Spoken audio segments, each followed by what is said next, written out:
My name is Arya Thorne. For 18 years, my life was a carefully constructed diorama where my role was always designated as supporting character to the main star, my twin brother, Lachlan Thorne. Lachlan was the sun around which our entire family system revolved. He was the golden boy, the charismatic leader, the one who effortlessly excelled in everything deemed worthy by my parents. They were the standard, and I was the constant anomaly. My father, a high-ranking executive at a major Seattle tech firm, saw Lachlan's path, Stanford, then finance, then global domination, as a direct reflection of his own success. My mother, obsessed with maintaining our perfect social standing in Bellevue, viewed Lachlan as her masterpiece. I was merely the quiet girl who occupied the third bedroom, the one who excelled in subjects like physics and art, which were dismissed as hobbies and distractions. The air in our home was not toxic, but it was suffocating, heavy with expectation that was never directed at me, only at my utility to the golden boy. The final, unhealable fracture occurred on a brisk October evening during the annual Thorne family recognition dinner. This dinner was not a celebration of shared happiness. It was an annual shareholder meeting where Lachlan presented his latest returns. This year's triumph was his placement in the Math Olympiad finals. My father, beaming, raised his crystal wine glass, the expensive clink a prelude to his sermon. "To Lachlan," he boomed, resting a heavy hand on my brother's shoulder. "Another triumph of focus, discipline, and sheer, undeniable Thorne talent. He is on the fast track to Stanford, and we couldn't be prouder. He knows the value of a serious future." My mother's eyes were glistening, lost in her vision of social glory. I sat opposite them, my presence almost completely irrelevant. Even though I held the key to my own liberation in my hand, I had waited patiently for the wave of praise to subside. I was holding a copy of a letter, a life-altering letter. I had secretly spent the last year compiling a portfolio for the Southern California Institute of Architecture, SCI-ARC, a school known for its radical focus on innovation and design, the antithesis of the Ivy League mold. A week prior, I had been awarded the National Young Architects Scholarship, covering full tuition, room, board, and a significant travel and materials stipend for 4 years. This was not a scholarship. It was a declaration of independence. When the applause died down, I cleared my throat, the sound small but deliberate. "I also have some news," I said. My father paused, irritated, mid-sentence. "Hold that thought, Arya. Did you remember to draft the thank you note for Mrs. Henderson's charity luncheon? Or did you leave it for your mother?" My mother cut in, her voice laced with patronizing sweetness. "Yes, darling, what is it? Did you decide on the topic for your Yale supplemental essay? Focus on pre-law, Arya. It's the only viable path." "I'm not applying to Yale," I stated, placing the letter on the table. "I've already been accepted. Full scholarship, 4 years, to SCI-ARC. The acceptance is binding." A collective, frozen silence descended. My father put his wine glass down, the movement slow and terrifying. He looked at the letter, then at me, then back at the letter, as if waiting for the punchline. "Architecture?" he finally scoffed, the word tasting sour on his tongue. "A highly volatile, subjective field. And Los Angeles? Absolutely not. That is not a serious career path, Arya. That is an expensive hobby for when you eventually marry someone who does have a serious career. You will not be attending." My mother sighed dramatically. "We will tear up the acceptance letter in the morning. You will focus on pre-law like we discussed, and stop distracting yourself with these frivolous sketches." Lachlan, sensing the shifting dynamic, added his demand, leaning forward with his self-satisfied smirk. "Exactly, Ari. You can't just disappear. Who is going to proofread my college essays and help me organize my interview folders? I need you here for the next few months to manage my schedule." That was the final, devastating confirmation. I was a personal assistant, not a person. I stood up slowly, pushing my chair back with a deliberate lack of noise. I looked at the three of them, the judges, the king, and the jester, and let a calm, flat expression settle on my face, the same expression I used to solve complex physics equations. "All right," I said. Just 2 words, delivered with a finality that clearly stunned them. "I understand the situation completely." I walked upstairs. The roar of anger I felt was contained entirely on the inside. On the outside, I was already gone. I didn't sleep that night. I executed. The plan had been forming for months, a silent architectural blueprint of my escape.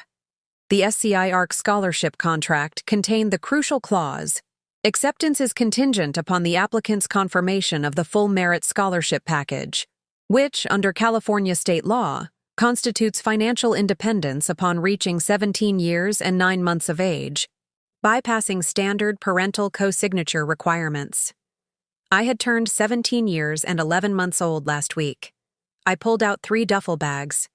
Bag 1 held the essential documentation: original birth certificate, passport, my driver's license, which I'd acquired and paid for independently, the SCI ARC contract, and the legal form for emancipation and withdrawal from the school district, which a quiet, supportive family friend who was a public defender had guided me through weeks prior. Bag 2 held the proof of my existence: my meticulously kept portfolio, sketchbooks, prized drafting tools, the first-place trophy from the national CAD competition my parents never attended, and the sole photograph of my maternal grandmother, an engineer who had always encouraged my ambition. Bag 3 held the bare minimum of clothes and necessities. At 5 a.m., the bags were zipped and waiting by my door. My first 2 calls were made from the house landline, the only phone line they didn't actively monitor. First, to the SCI ARC financial office, confirming my immediate arrival for the boarding check-in on Tuesday. Second, to my high school principal, Mr. Chen. "Mr. Chen, this is Aria Thorne. I am submitting my formal withdrawal and requesting the immediate upload of the final notarized emancipation documentation to the SCI ARC portal. It must be verified and finalized by 8 a.m. Mr. Chen's voice was steady. "Aria, I received the paperwork last night. Are you absolutely sure? This means cutting ties completely." "I am, sir. I choose my own path." "Understood. The documents will be uploaded and verified within the hour. Godspeed, Aria." I hung up, deleted the call history, and went downstairs. I brewed a single cup of coffee, placed it on the kitchen island, and waited for the inevitable explosion.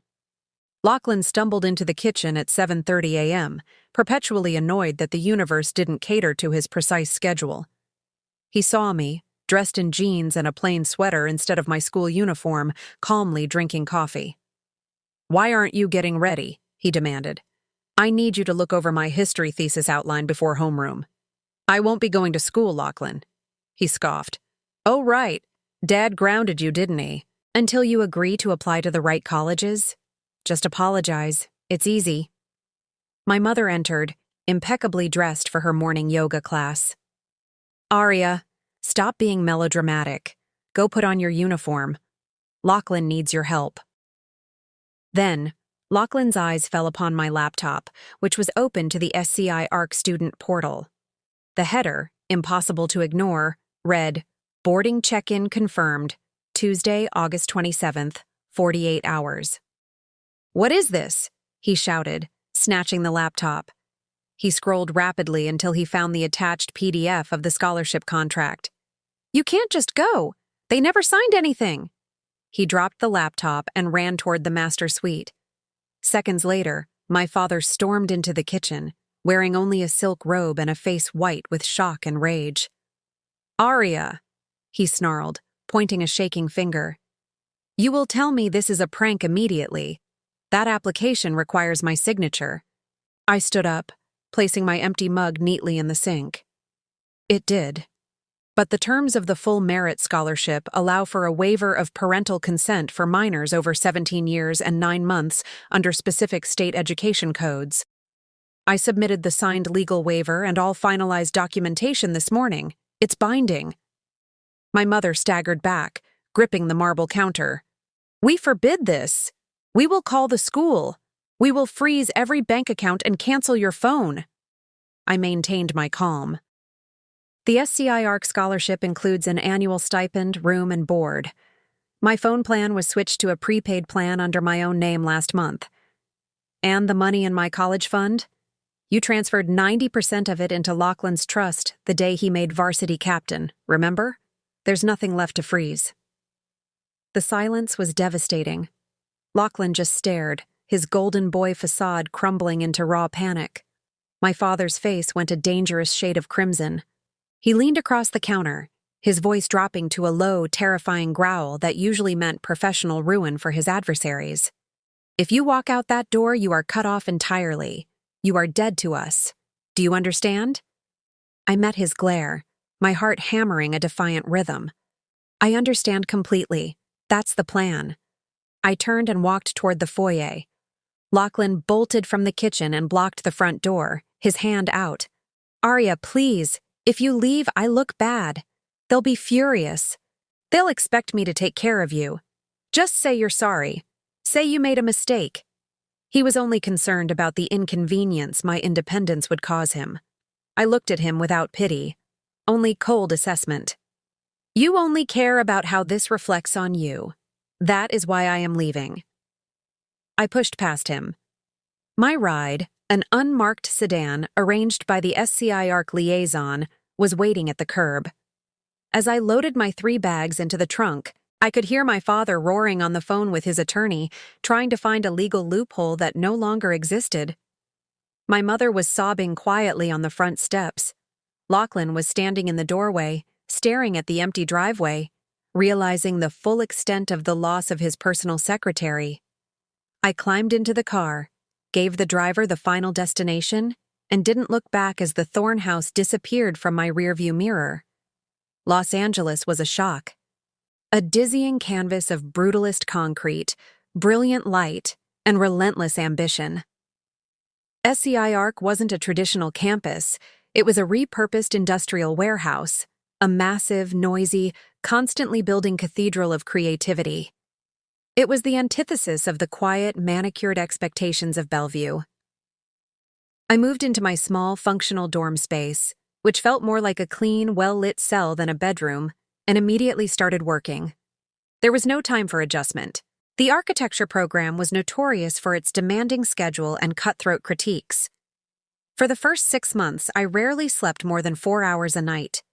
I threw myself into every studio critique, every CAD rendering, every late-night model build.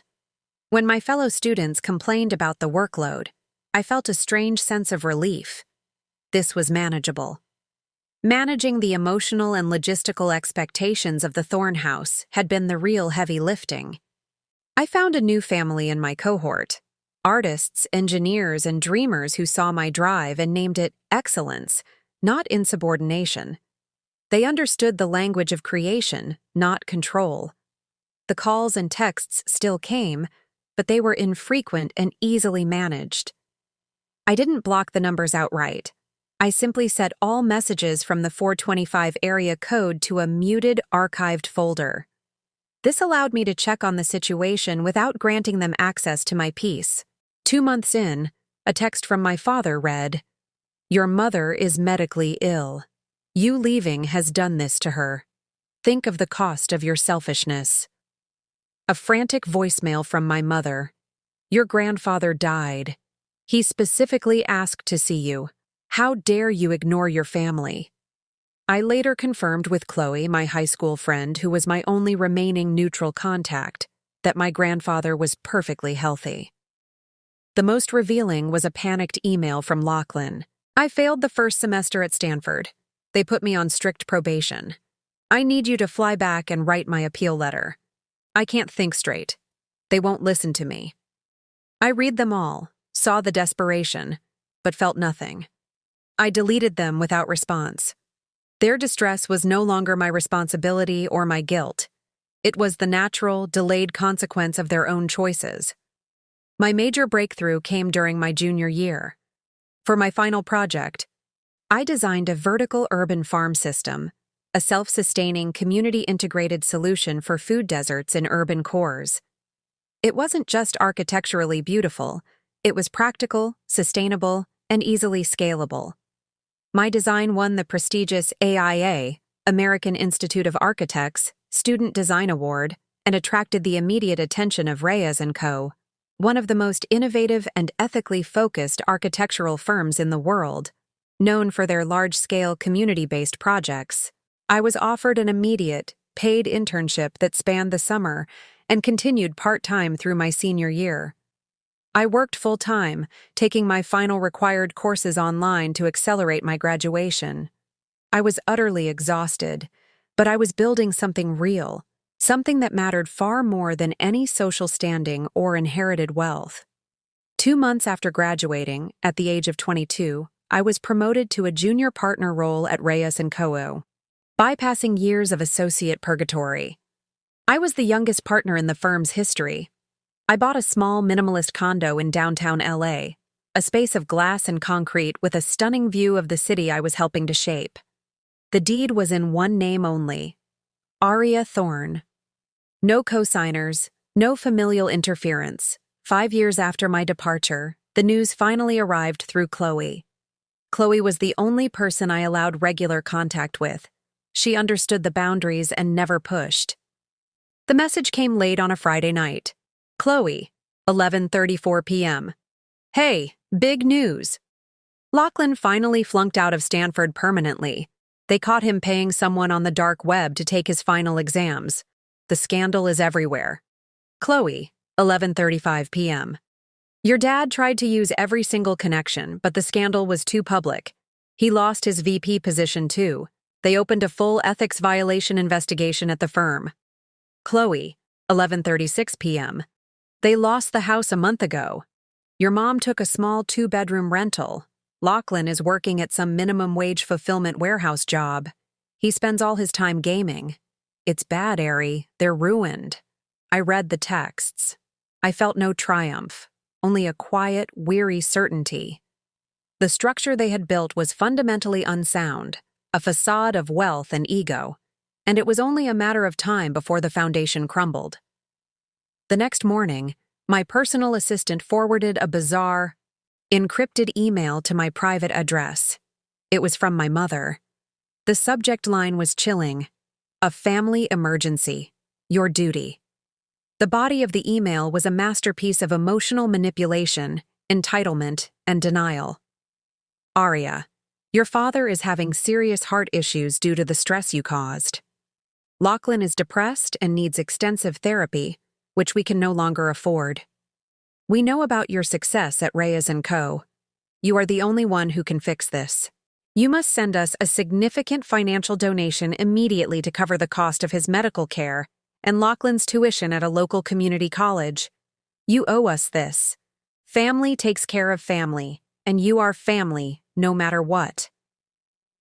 I stood in my office, looking out at the panoramic view of the Los Angeles skyline, preparing a multi-million-dollar city revitalization pitch. I was designing the future. I didn't delete the email. I simply forwarded it to my legal counsel with a single, one-word instruction: block. I never heard from them again. Today, I am 27. I am the principal architect at Reyes & Co., leading projects that redefine cityscapes across the American West. I have built my own life on the foundation of my own merit, not inherited privilege.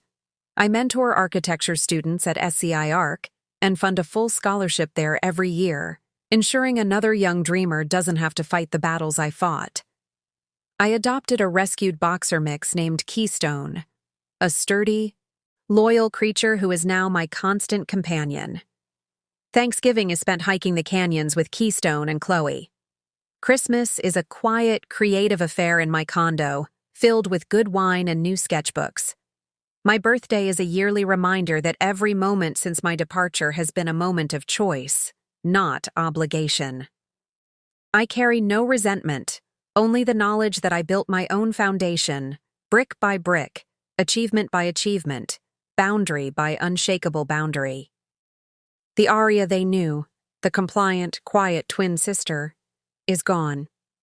The aria who rose in her place is the one who finally found her true voice, a voice that needed 3 states of distance and absolute silence to finally sing. And I never, ever looked back. My life is the completed blueprint, perfect and entirely my own.